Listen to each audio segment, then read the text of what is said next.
입니다.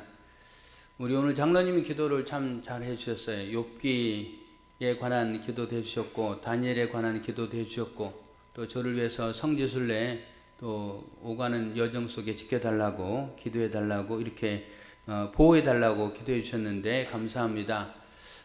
그래서 또 장로님의 그 기도를 통해서 우리 교회가 한 공동체구나. 같은 날 같은 말씀 같은 본문을 보는 공동체, 또 다니엘 기도에 함께 동참하는 공동체, 이런 공동체라는 느낌을 받아서 참 좋습니다. 여러분 함께 말씀에 동참하는 귀한 분들 되기를 바랍니다.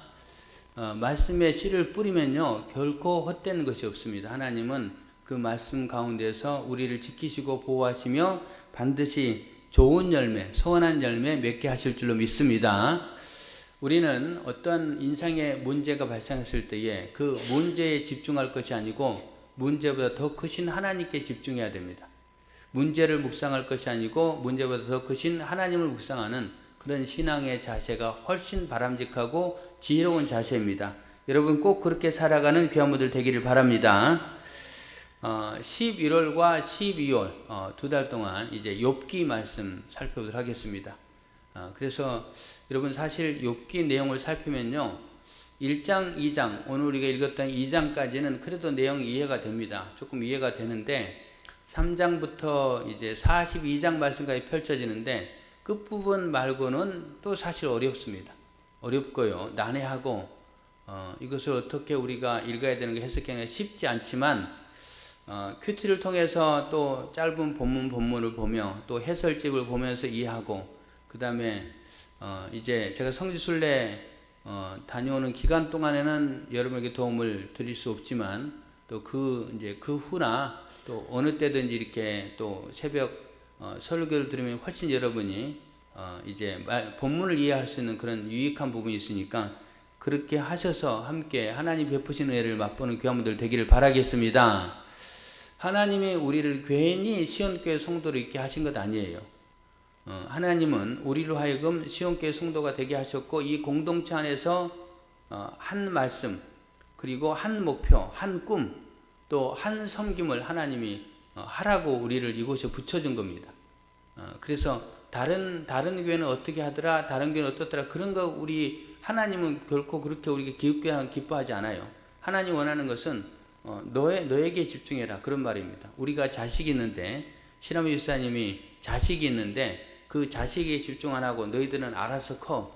그리고 다른 애를 챙긴다면 뭐 그렇게 할 수 있겠어요? 그렇게 안 할 것 아니에요. 부모는 그렇게 하지 않습니다. 내 자식 챙기는 거죠. 마찬가지로 우리 공동체 안에서 우리 공동체를 사랑하고 공동체를 위한 한 가지의 목표 또 한 가지의 그런 방향 한 모습의 방향으로 나가는 겁니다. 그래서 욥기를 통해서도 하나님께서 분명히 큰 은혜를 허락하여 줄 줄로 믿습니다.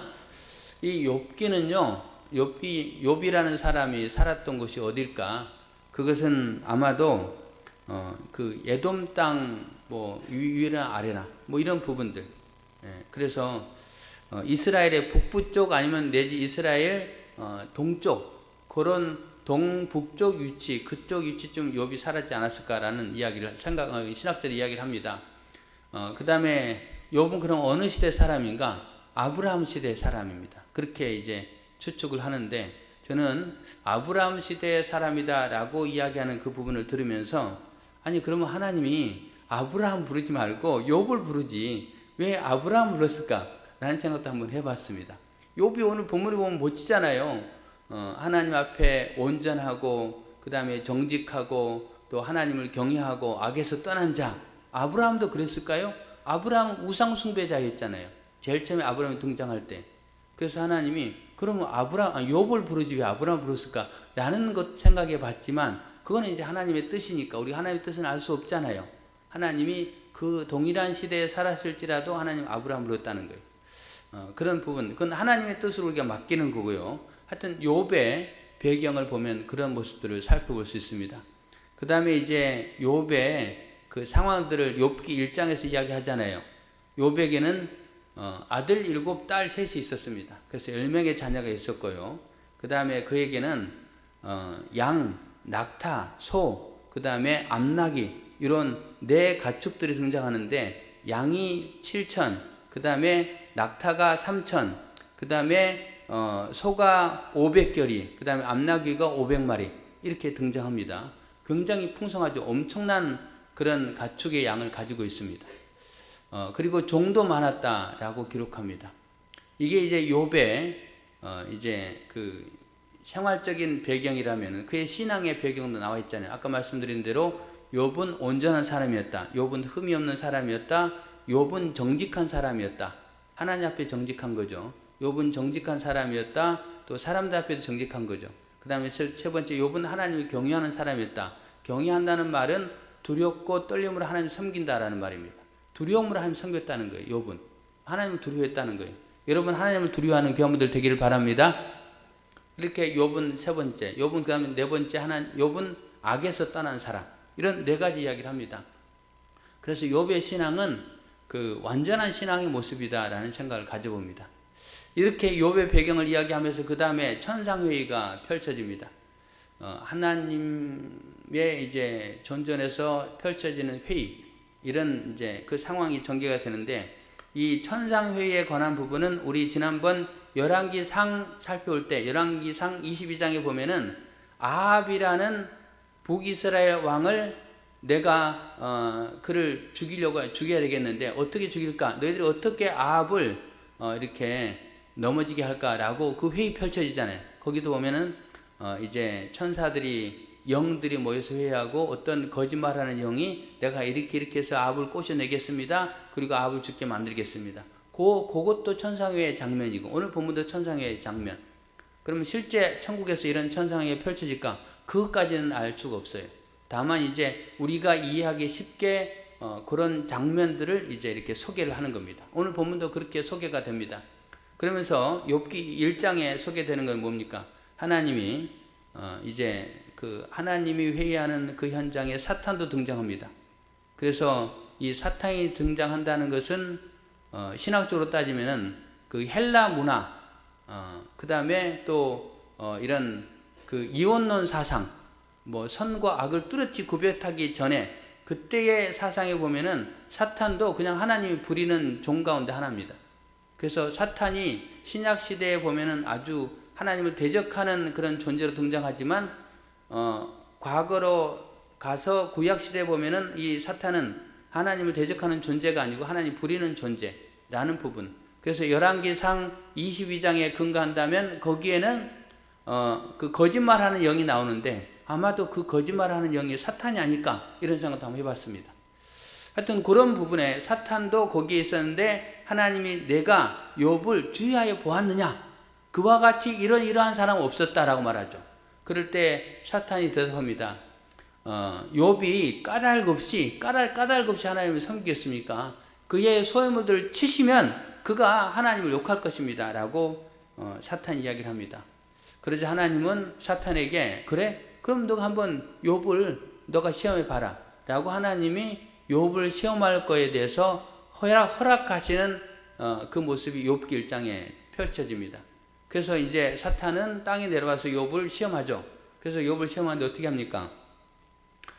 스바 사람, 갈대아 사람, 하늘에서 불, 그 다음에 강한 폭풍 같은 바람, 이런 게 일어나서 욥의 10명의 자녀들도 다 죽이고 그 다음에 가축들도 다 뺏기고 뭐 이런 일이 다 펼쳐지잖아요.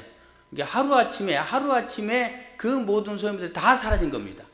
그렇지만 그런 과정 속에 욥이 어떻게 합니까? 욥이 하나님을 원망하지 않았다. 하나님 앞에 죄를 짓지 않았다라고 욥기 1장의 내용이 펼쳐집니다. 그렇게 해서 이제 일단락이 돼요. 그리고 이제 욥기 2장이 전개가 됩니다. 오늘 보면 또 하루는, 그러면 이 하루는 앞에 천상회의였고 욥을 시험해서 하루아침에 모든 소유물들을 거둬갔던 그 날과 여기에 등장하는 하루, 이 사이는 얼마나 될까요? 그건 알 수가 없어요.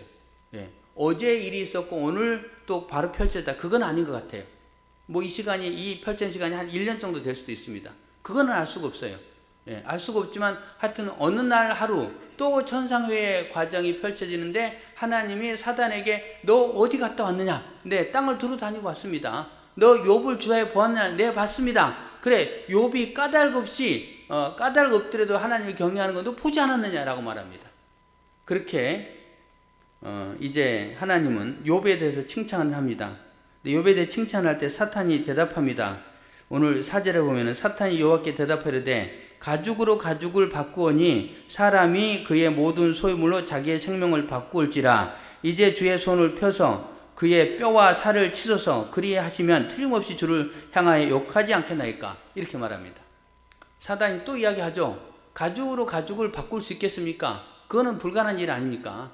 그래서 그 가죽을 친다면, 그래서 욥의 몸을 친다면 그가 모든 소유물을 다 빼앗길지라도 자기 몸까지 치면은, 그러면은 욥이 하나님을 욕할 겁니다 라고 사단이 이야기합니다.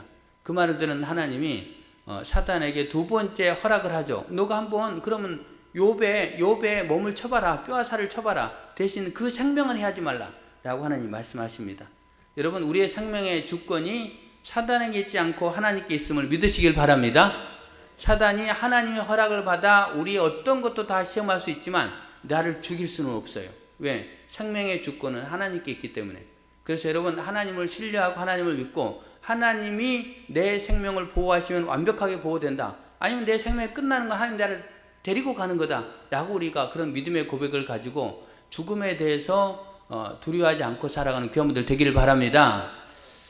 제 어머니 위해서 늘 기도해 주셔서 감사한데, 어머니가 퇴원하셔서 집에서 있으면서 조금 회복된다 하고 합니다.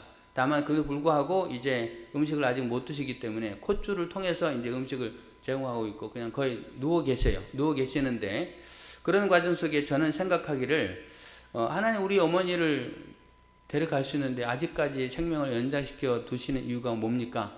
우리를 향한 뜻이 있음을 압니다. 그 뜻을 제가 알게 해주시고 우리 형제들이 알게 해주세요 라고 하나님께 기도합니다.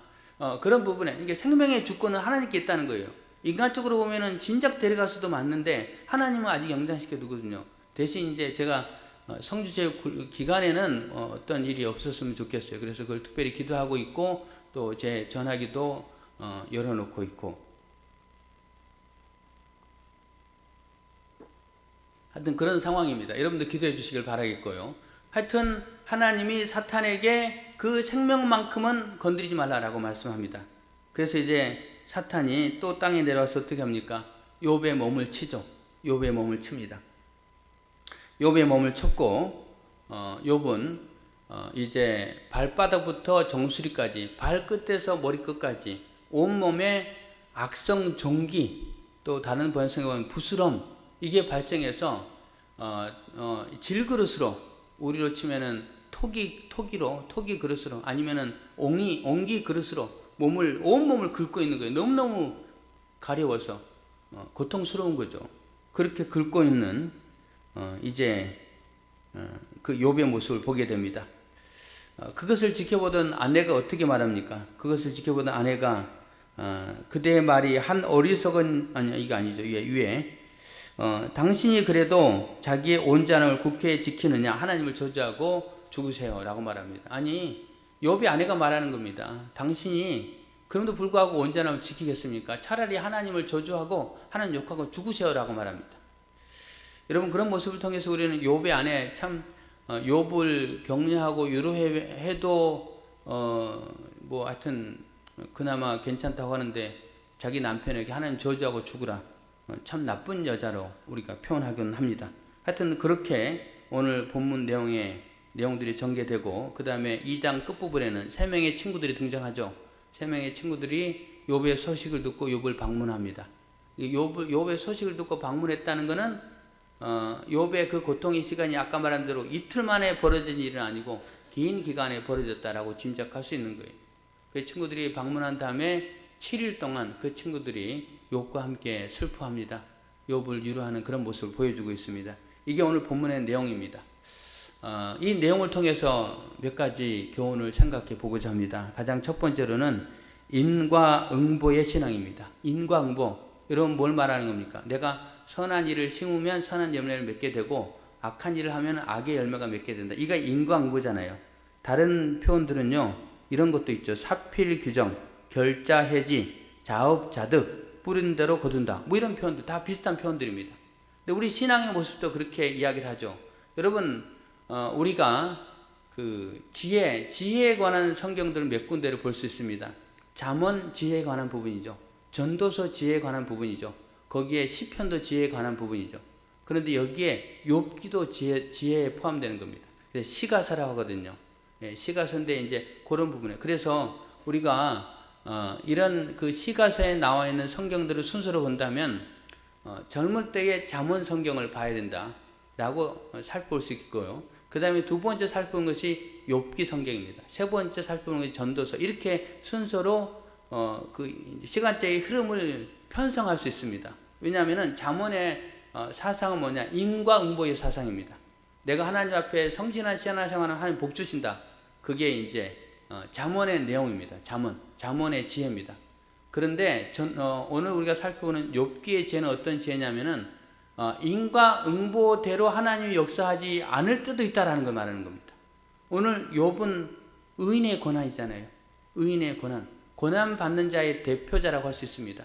여러분 지금 우리 그 다니엘 기도회 하고 있는데 김은강 교수, 호용환 목사님, 그 다음에 양진철 목사님 이렇게 이제 세 분의 강사, 그 앞에 이제 김은호 목사님 먼저 하셨고, 근데 그 김은강 교수님 소아마비, 호용환 교수님 옥수동에 가난하게 자란 어린이, 그 다음에 양진철 교수님 뭐였죠? 네, 시력이 안 좋아지는 분. 예, 황반변성. 전에 우리 조영환 목사님 오셨잖아요. 이분도 한쪽 눈이 황반변성입니다. 그래서 한쪽 눈은 보지 못하고 한쪽 눈으로. 근데 한쪽 눈으로 그분 탁구도 치세요. 예, 그렇게 하시는 분인데, 오늘 한번 저와 같이 병원 간 적이 있었는데, 거기서 하는 말이 황반변성, 그거는 치료할 수 없습니다. 라고 이야기하더라고요. 예, 그 양지천 목사님도 그런 부분들. 그래서 한쪽 눈이 실명했고, 한쪽 눈에 대해서는 아직은 뭐 보존이 되는 것 같은 느낌이었는데, 그런 부분, 그들은 다 고난을 받는 삶이잖아요. 그런데 욥의 고난과 비교하면 뭐 고난의 크기를 비교할 수는 없지만은 훨씬 더 강도가 욥이 센 것 같다라는 느낌을 받을 수 있습니다. 그래서 모든 고난 받는 자의 대표자가 욥이다라고 할 수 있어요. 근데 욥은 왜 고난을 받을까? 까닭없이란 말이 사탄도 한 번 했고 하나님도 한 번 했고, 1장에서 사탄이, 2장에서 하나님 말씀하시는데, 아니 욥은 까닭없이 고난 당하는 거잖아요. 욥이 하늘나라에서 천상회의가 펼쳐지면서 야 욥에게 고난을 줘라 라는 걸 욥이 알았을까요? 욥은 절대 모르는 거잖아요. 우리도 이 땅에 살아가면서 고난 당할 수 있는데 그 고난을 천상회의에서 누구에게 고난 줘라, 우익도에게 고난 줘라, 그렇게 알 수 있어요? 모르잖아요. 그러니까 그거는 전혀 모르지 않고 모르는 가운데 욥이 고난 당하는 거잖아요. 예. 그래서 이 욥기의 주제는 인과응보의 사상 말고 그렇지 않을 수도 있다라는 것이 오늘 욥기의 흐름이다라는 겁니다. 그 다음에 전도서는 이제 마지막 인생을 다 살고 보니까, 그럼에도 불구하고 우리에게 제일 중요한 것은 하나님을 경외하며 사는 것이 가장 지혜로운 것이다. 뭐니 해도 하나님을 경외하는 것이 최고의 삶이다. 이렇게 나와 있는 게 전도서의 지혜의 주제라는 거예요. 그래서 잠언과 전도서만 바로 이어지는 게 아니고 잠언 중간에 욥기를 끼워 넣을 수 있다는 거, 이런 부분들을 우리가 살펴볼 수 있겠습니다. 욥이 당하는 고난은 까닭없는 고난입니다. 그리고 욥이 당하는 고난 가운데 1장 10절을 한번 보시기 바랍니다. 1장 10절.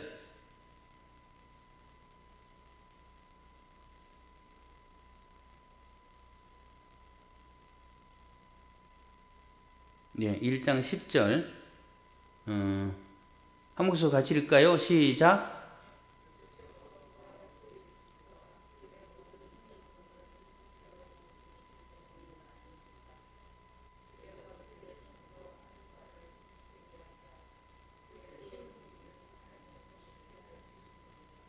아멘.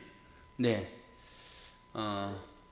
욥이 당하는 고난은 한마디로 말하면요, 여기에 사단이 뭐라고 말하냐면은 그의 소유물을 울타리로 두르심이 아닙니까?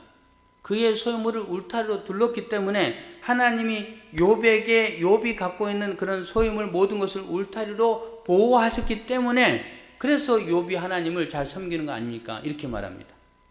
결국은 하나님이 울타리로 그의 모든 것들을 보호하셨다는 거예요. 여러분, 우리는 인생에 살아가면서 이런 게 필요합니다. 하나님이 우리를 보호하고 계시다는 거. 할렐루야. 오늘 우리가 예배 드릴 수 있는 거는요, 하나님이 보호하시는 겁니다. 나의 소유물들을 보호하시고, 나의 가족들을 보호하시고, 그리고 또 우리의 몸을 건강으로 하나님 보호하시고, 울타리로 두르심이라는 겁니다. 그런데 욥은 이 울타리가 하나하나 벗겨지는 모습을 봅니다. 울타리가 무너지는 모습을 보게 됩니다. 그래서 이 울타리가 무너지는 모습, 벗겨지는 모습을 저는 세 종류로 살폈습니다. 가장 첫 번째, 울타리를 두르신 가운데 벗겨내는 게 뭡니까? 그의 소유물이죠. 소유물. 소유물 가운데는 자녀들도 있고 그 다음에 가축들도 있고, 여러분 아까 가축의 숫자 이야기했습니다. 가축의 숫자. 양이 몇 명이요? 몇 마리? 7,000마리. 낙타가 몇 마리? 3,000마리. 그러면은 다 해서 하여튼 만 마리? 3,000마리, 7,000마리. 만 마리 맞죠? 그 다음에 소가 몇 결이? 500결이. 그 다음에 암나귀가 몇 마리? 500마리. 합치면 몇 마리? 1,000마리. 11,000. 그 다음에 그의 자녀들. 아들 몇 명? 7. 딸 몇 명? 3. 그러면 몇 명? 10명. 여러분 10이라는 숫자는 완전수입니다. 완전수. 완전수인데, 그래서 결국은 하나님은요 욥에게 완전하게 주셨다는 거예요. 가축도 완전하게, 만 단위, 천 단위, 또 가족도 10단위라죠. 하나님 완전하게 주셨습니다. 완전하게 주셨기 때문에, 그래서 그가 하나님을 잘 섬긴다라고 할 수 있는데, 하나님이 그 커플을 벗겨버리잖아요. 그 울타리가 무너지게 하십니다. 첫 번째 무너졌습니다. 그 다음에 두 번째, 그와 뼈와 살을 찢어서, 그러면 그가 하나님을 욕하겠나이다. 여러분 우리 그런 말 있죠. 내 재산이고 뭐고 다 잃어도 몸만 성하면 그래도 할 수 있지 않느냐. 그래도 뭔가 새롭게 인생을 시작할 수 있지 않느냐. 이렇게 우리가 표현합니다. 그렇게 말하는데, 여러분 사단은 하나님께 이야기하면서 욥의 몸을 치면은 욥이 하나님 욕할 겁니다. 그래서 두 번째, 욥의 그 몸을 쳐버리죠. 그래서 하나님이 지켜주는 몸, 육신, 이 건강의 몸을 하나님 치셨습니다. 그 울타리도 무너져 버렸습니다. 울타리도 벗겨져 버렸어요. 두 번째 벗겨졌습니다. 그 다음에 세 번째 벗겨진 게 뭐냐면요, 하나님의 보호입니다. 오늘 본문 말씀에 가죽으로 가죽을 바꿀지라. 가죽으로 가죽을. 이런 부분에는요, 가죽과 가죽을 벗기겠다라는 의미도 있습니다. 그래서 거기서 말하는 두 번째 가죽은 욥의 몸, 그 다음에 세 번째 가죽은 하나님의 보호. 그렇죠. 어떻게 하나님의 보호가 사라지고 있습니까? 하나님이 사단에게 욥을 시험할 것을 허락하잖아요. 아니 그러면은 우리는 세상 사람들이 나를 지키고 보호하고 내 편이 안 될지라도 하나님만 내 편만 되면 나는 괜찮은데 하나님까지도 놔버리잖아요. 오늘 본문에 하나님이 욥을 놓아버립니다. 욥에게 고난을 허락하시는 그 모습. 여러분 욥이 하나님이 허락했기 때문에 사단이 시험한 거예요. 그래서 하나님께서도 욥에 대해서 이제 외면하는, 그래서 세 겹의 울타리가 벗어져 버리는 그런 모습이 등장합니다. 여러분 만약에 우리에게 이런 고난이 닥친다면 우리는 어떻게 할까요? 우리는 사실 견디기가 쉽지 않을 겁니다. 어쩌면 하나님을 저주할 거고 하나님을 원망할 거고 불평할 거고 하나님을 떠날 겁니다. 우리 주변에도 그런 사람들이 가끔씩 있지 않습니까? 내게 복 주실 때는 하나님 잘 섬겼는데 어렵고 힘드니까 하나님이 나를 치료하지 않으니까, 나를 회복시키지 않으니까 나는 그런 하나님 안 믿겠다. 나는 하나님 앞에 나오면 하나님 나를 치료할 줄 알았다. 하나님께서 나에게는 복을 주셨는데 하나님 나를 다 거둬가지 않았느냐? 내가 지금 남은 게 뭐가 있느냐? 그리고 하나님 떠난 사람도 있는데 욥은 그렇지 않잖아요. 여러분 그런데 우리의 인생이 때로는 과거에 그런 경험을 했을 수도 있고 아니면은 지금은 아니지만은 후에도 그런 일이 발생할 수 있다는 겁니다. 근데 하나님이 욥에게 그 울타리가 벗겨지게 하신 이유가 뭘까요? 그 이유는요, 하나님은 새로운 신앙의 장으로 욥을 초대하고 있다는 겁니다. 여러분 그 사실을 믿으시길 바랍니다. 그러니까 하나님이 욥을 새로운 신앙의 그 모습으로 초대하고 있다. 무슨 말이냐? 그 울타리가 다 벗겨질지라도, 까닭없는 고난이 내게 임할지라도, 그도 불구하고 나는 욥의 너를 신뢰하는데 너와 나의 관계가 깨지지 않기를 원한다. 내가 끝까지 신뢰하고 나를 따라오기를 원한다. 그렇게 주님이 제안하는 겁니다. 그 제안은 우리에게도 하나님이 행하실 수도 있습니다. 그런 고난이 올지라도 우리는 어떻게 됩니까? 우리의 모든 울타리, 하나님 내 자녀들이 다쳤네요. 하나님, 내가 그동안 이루었던, 평생 이루었던 모든 나의 소문들이 다 사라졌네요. 그럴지라도, 그리고 하나님은 내 편이 아닌 것 같아요. 그럴지라도 우리는 어떻게 되는가? 실존적인 하나님, 살아계신 하나님, 삶의 주관자가 되시고 역사의 주관자가 되시는 그 하나님을 신뢰하고 붙잡고 살아가는 우리 귀한 성도들 되시길 바랍니다. 까닭 없을지라도 고난을 받게 된다. 욥의 모습입니다. 그럼에도 불구하고 욥은 하나님과의 그 관계 속에서 결코 하나님을 원망하지 않았고 입술로 범죄하지 않았다. 이렇게 분명하게 기록하고 있다는 거예요. 여러분, 이런 부분에 오늘 욥의 그 신앙, 바로 우리의 신앙이 되어야 되겠다라는 생각을 한번 가질 수가 있겠습니다. 이런 말씀이 있습니다. 마가복음 10장 29절 30절에 예수께서 이르시되 내가 진실로 너에게 이르노니 나와 복음을 위하여 집이나 형제나 자매나 어머니나 아버지나 자식이나 전토를 벌인 자는 현세에 있어 집과 형제와 자매와 어머니와 자식과 전토를 100배나 받되 박해를 겸하여 받고 내세의 영생을 받지 못할 자가 없느니라. 주를 위해서 나의 모든 것을 다 버리는 자는 결국은 하나님이 그 내세에 모든 걸 주시되 땅에서도 주신다라고 약속하십니다. 땅에서도 다시 갚아준다라고 말씀하셔요. 그래서 이 욥기의 내용이 인과응보의 신앙을 뛰어넘는 신앙의 모습이다라고 말씀드렸습니다. 그럴지라도, 그런데 불구하고 우리 하나님 붙잡고 하나님 신뢰하는 그 모습을 가지고 살아가야 됩니다. 다만 인과응보가 아니다라는 부분으로 전개된 이 욥기서의 성경은요, 결국은 인과응보로 끝나는 그 모습도 기록됩니다.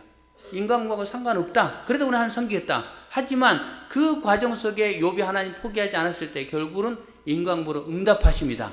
욥기 42장이 결론이겠죠. 42장에 보면은 하나님이 그 가축을 갑절로 복을 줍니다. 그래서 양이 7,000마리였는데 양이 14,000, 낙타가 3,000마리였는데 낙타가 6,000, 다 갑절로 됩니다. 자녀는 똑같이 10명 그대로 하나님 주시는데 세 딸이 동방에서 가장 아름다웠더라라고 말합니다.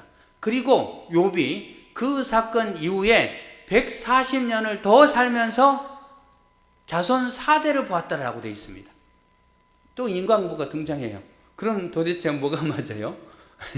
우리는 할 수 없지만, 그럼에도 불구하고 하나님은 인과응보가 아닐지라도, 그럼에도 불구하고 우리가 하나님을 신뢰하고 바라보는 그 신앙을 간직하길 원하고, 그래서 새로운 신앙으로 우리를 초대하는 하나님 초대에 응해야 되고, 또 하나 인과응보를 통해서도 하나님 이 땅에서도 보고 준다. 두 가지가 병행하고 있다라는 부분도 살필 수가 있습니다. 그래서 욥기를 보니까 잠언은 틀렸네? 아니요, 잠언도 맞고요, 욥기도 맞다는 거예요. 할렐루야. 여러분, 이 욥의 신앙을 본받아 믿음으로 살아가는 교회분들 되기를 바랍니다. 열심히 주를 잘 섬기면 하나님께서 복 주실 줄 믿습니다. 그리 아니하실지라도 하나님 잘 섬깁시다. 아멘. 네. 제가 이제 예배를 늘 빨리 마치고 싶은데 그래도 하나 더 하겠습니다. 네, 하나 더 하겠습니다. 여러분, 욥이 고난 당할 때에 욥 곁에 있는 유로자들을 이야기하고 싶습니다. 유로자들. 욥의 아내. 욥이 고난 당할 때에 욥의 아내는 뭐라고 합니까? 네 온전함을 버리고 하나님을 저주하고 죽으라라고 말합니다. 그게 욥의 아내의 모습이에요. 욥의 아내의 모습은요, 그러면은 나쁜 사람이죠.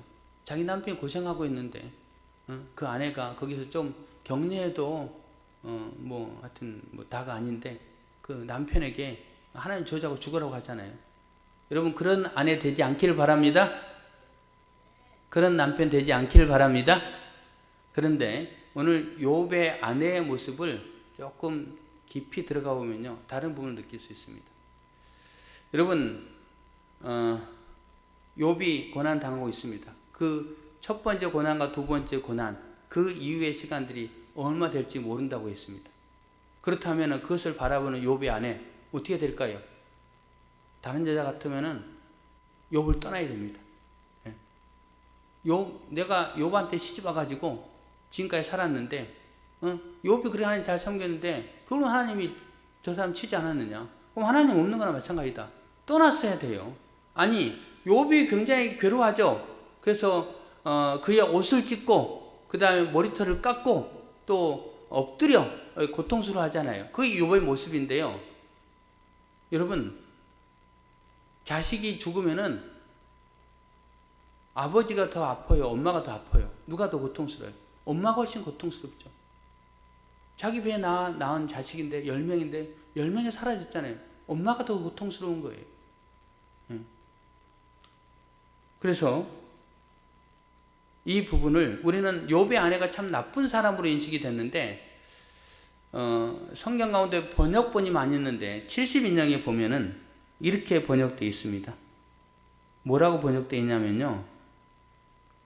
두 가지를 읽겠습니다. 그렇게 비참하게 구더기가 득실거리는 속에서 몰락해 가느니 차라리 죽기를 비는 것이 더 낫지 않습니까? 이렇게 욥의 아내가 이야기합니다. 또 이렇게 이야기합니다. 그동안 나는 그 지긋지긋한 일거리를 찾아 이곳에서 저곳으로 이 집에서 저 집으로 또 돌아다녔습니다. 애써 일거리를 얻어 놓고도 너무나 괴롭고 억울해서 잠시라도 쉬기 위해 빨리 해가 지기만을 기다리곤 했습니다. 이렇게 70인역에는 욥기 이 부분을 그렇게 번역합니다. 욥의 아내의 부분들을 그렇게 번역한다는 거예요. 이게 한편으로 일리가 있습니다. 이게 무슨 말이냐면요. 욥이 이제 옷을 찢고 그 다음에 머리를 깎고 엎드려서 고통스러워할 때 욥의 아내는 뭐 했냐? 아까 그 기간이 1년 더 될 수도 있다고 했잖아요. 그 기간에 욥의 아내는 욥을 봉양하고 있는 겁니다. 봉양하고 있는 거예요. 나머지 분들을 욥의 아내가 챙기고 있는 겁니다. 1년 동안 욥이 못 먹고 살았을 그건 아니잖아요. 그래서 자기 남편을 먹여 살리고 있는 거예요. 욥의 아내가. 그런데 그렇게 먹여 살리는 과정 속에 너무 힘들어서 욥에게 아니 당신 그렇게 비참하게 있을 바에야 차라리 죽는 게 더 낫지 않습니까? 그렇다면 당신 죽는 방법은 하나님 저주하는 방법은 없잖아요. 하나님 저주하고 죽으세요. 너무 마음이 아파서 너무 괴로워서 그 남편을 향해서 차라리 죽는 게 더 낫지 않는가 그렇게 표현한 겁니다. 당신 되져라 그런 말이 아니에요. 하나님 나쁜 사람이다 그 말이 아니에요.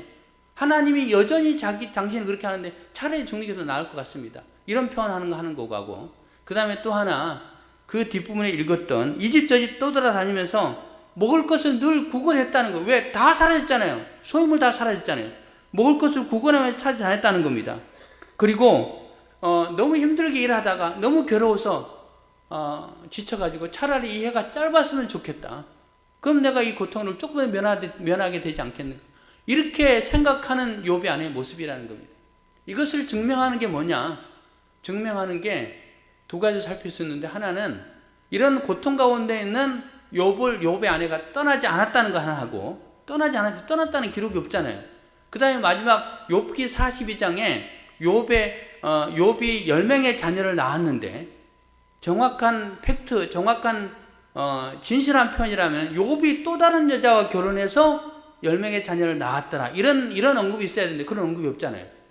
그건 뭘 말하는 거예요? 욥과 오늘 욥기 2장에 나오는 그 아내 사이에 10명의 자녀를 하면 다시 지었다는 거예요.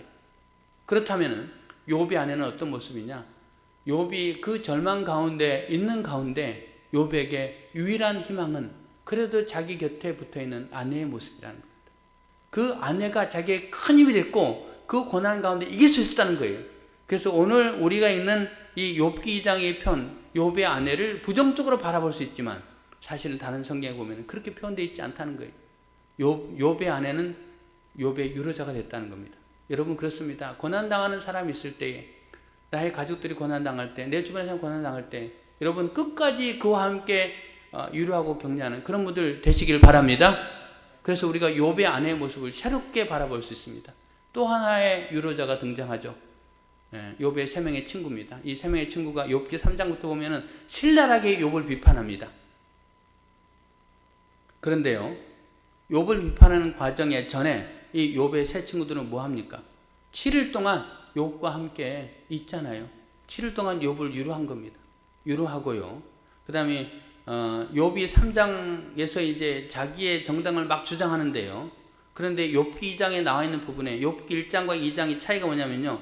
욥이 하나님을 원망하지 않았더라 라는 표현이 나와 있고 그 다음에 욥기 2장에는요. 욥이 입술로 범죄하지 않았더라. 입술이라는 말이 등장합니다. 그러면은 반대로 바꾸면 무슨 말일까요? 입술로는 범죄하지 않았지만 마음은 이미 무너졌더라. 이렇게 생각할 수도 있습니다. 마음이 무너졌기 때문에 그게 이제 3장부터 막 이제 자기 말을 하는 거예요. 대신 욥이 그렇게 말할 수 있었던 거는 7일 동안 그 친구들이 자기 같이 있었잖아요. 만약에 그 친구들이 와서 바로 욥을 욕하고 있다고 욕을 했고 너가 까닭이 있기 때문에 친 거 아니냐라고 했다면 욥이 그 친구들하고 대화했을까요? 아니에요. 그렇게 대화도 하지 않았을 거예요.